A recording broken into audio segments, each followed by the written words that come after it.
Bonjour à tous et à toutes, j'espère que vous allez bien. Je suis content de vous retrouver. Aujourd'hui, on va parler d'exercices thérapeutiques. Je vais vous donner des conseils et souvenez-vous que les conseils et les exercices aussi que je vous montre sur ma chaîne ne remplacent pas les conseils et les exercices donnés par un professionnel de la santé. Il peut y avoir des contre-indications, il faut les suivre. Vous devez aussi adapter les exercices à vos capacités, à votre condition. Si vous avez par exemple un problème musculo-squelettique, vous allez trouver plusieurs des exercices que je vous propose aujourd'hui dans mon livre Plus jamais malade et aussi dans mon livre sur le vieillissement pour contrer les effets du vieillissement et aussi mon livre pour soulager les douleurs au dos et au cou. Comment bien se soigner grâce aux exercices thérapeutiques, c'est un élément qui est tellement intéressant de pouvoir soi-même prendre soin de sa santé.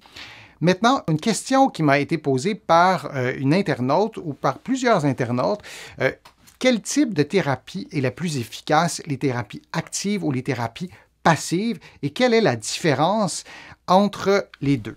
Je vous en parle dans mes livres et je ne vous en ai pas souvent parlé ou détaillé en fait ces deux principes de stratégie passive et active sur ma chaîne. Alors je le fais maintenant parce que c'est important de compartimenter ces deux familles de stratégies thérapeutiques et on va y aller vraiment rondement. Alors d'abord, les thérapies passives, elles incluent des mobilisations effectuées par un thérapeute, par un physiothérapeute ici au Québec, un kinésithérapeute de l'autre côté de l'Atlantique, d'autres types de thérapeutes, donc les traitements par ultrason, les applications de chaleur ou de froid, l'utilisation de médicaments, les injections, les chirurgies, il y en a vraiment plusieurs. Donc, ce sont des stratégies thérapeutiques pendant lesquelles vous restez passif ou relativement passif. Si on parle de médication, il faut toujours bien que vous preniez votre médicament. Donc, c'est pas complètement passif, mais pas loin. Et parfois, c'est complètement passif. Et pour ce qui est de la rééducation, ce qu'on fait en physiothérapie, les ultrasons, par exemple, vous me posez souvent la question, est-ce que je trouve que l'ultrason est efficace, le laser est efficace? Dans ma pratique professionnelle, j'utilise très peu moi-même de modalités passives avec mes patients.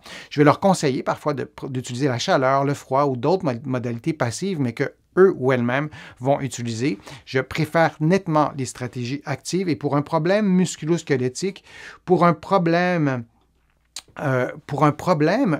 respiratoire, pour un problème cardiovasculaire, la science sait que les stratégies actives sont particulièrement efficaces. Quelles sont-elles? Vous devinez un peu.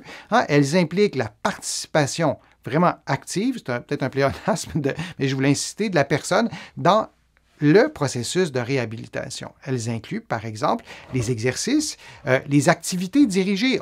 J'ai des patients, moi, qui me disent « Je déteste faire des exercices. Est-ce que tu aurais une autre proposition à me faire? » On peut utiliser l'activité physique comme la marche, mais il y en a plein d'autres, mais de façon thérapeutique. Donc, les activités dirigées, l'alimentation, apprendre à cuisiner, apprendre de nouvelles recettes, choisir des aliments qui sont plutôt anti-inflammatoires et de s'investir dans cette démarche-là. C'est une forme de thérapie active.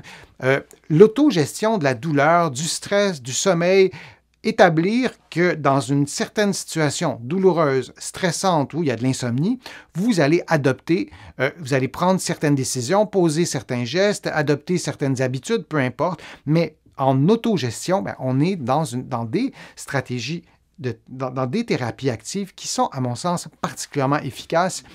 Et il faut vraiment se rappeler, que c'est efficace, comme je vous le disais, dans des problèmes musculo-squelettiques, respiratoires, cardiovasculaires et dans un contexte de maladies chroniques, le diabète, les maladies cardiovasculaires, la haute tension artérielle, les maladies neurologiques aussi, ou neurodégénératives, ou neurocognitives, la maladie d'Alzheimer, par exemple, on sait qu'il y a des thérapies actives. On n'a pas encore trouvé, malheureusement, le traitement pour guérir, par exemple, la maladie d'Alzheimer, mais quand on suit une thérapie active, quand on s'investit dans la démarche, ça a des bienfaits, au moins pour améliorer certains pans de notre qualité de vie, par exemple. Alors, encore une fois, il faut parler des stratégies actives parce qu'elles demeurent largement sous-utilisées en prévention de problèmes de santé, je vous en parlais, les plus courants, et tout ça engendre des coûts énormes pour nos soins de santé en ne misant que sur des stratégies passives et j'ajouterais des stratégies passives individuelles. Si on avait des systèmes de santé qui misaient sur les stratégies actives, mais populationnelles, à l'échelle de la population, imaginez les coûts, l'argent qu'on sauverait finalement. Mais on a encore des systèmes de santé qui misent sur les stratégies passives individuelles. Moi, je vous invite à explorer les voies des stratégies actives avec les professionnels de la santé que vous consultez.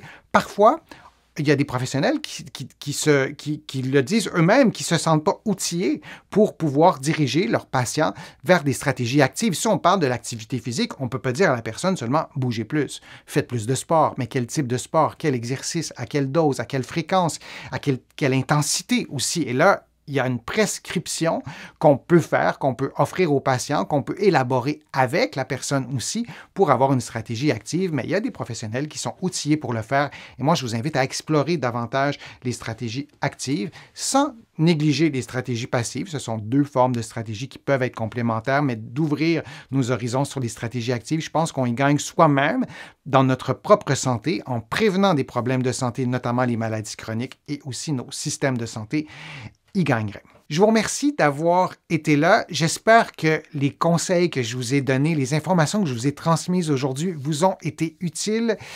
Je vous remercie de faire une contribution à ma chaîne. Vous êtes plusieurs à le faire et je vous remercie et considérez ces remerciements comme personnels. Ça m'aide beaucoup à pouvoir vous produire de plus en plus de contenu et c'est ma résolution de cette année de vous en présenter encore plus régulièrement pour répondre à vos besoins, répondre à vos questions que vous me posez sur les fils de discussion. Je les lis toutes, vos questions, et j'y réponds individuellement quand c'est possible. Sinon, je le fais dans des vidéos. Vous allez trouver beaucoup d'informations sur mon site web, le www.denisfortier.ca. Vous allez aussi trouver beaucoup d'informations dans mes livres, notamment mon livre Plus jamais malade, mon livre sur le vieillissement, mon livre sur les douleurs au dos. Il y en a d'autres, vous les connaissez. Et en visitant mon site web, le www.denisfortier.ca, vous allez pouvoir aussi vous abonner gratuitement à mon infolettre, au courriel thématique et garder contact avec moi.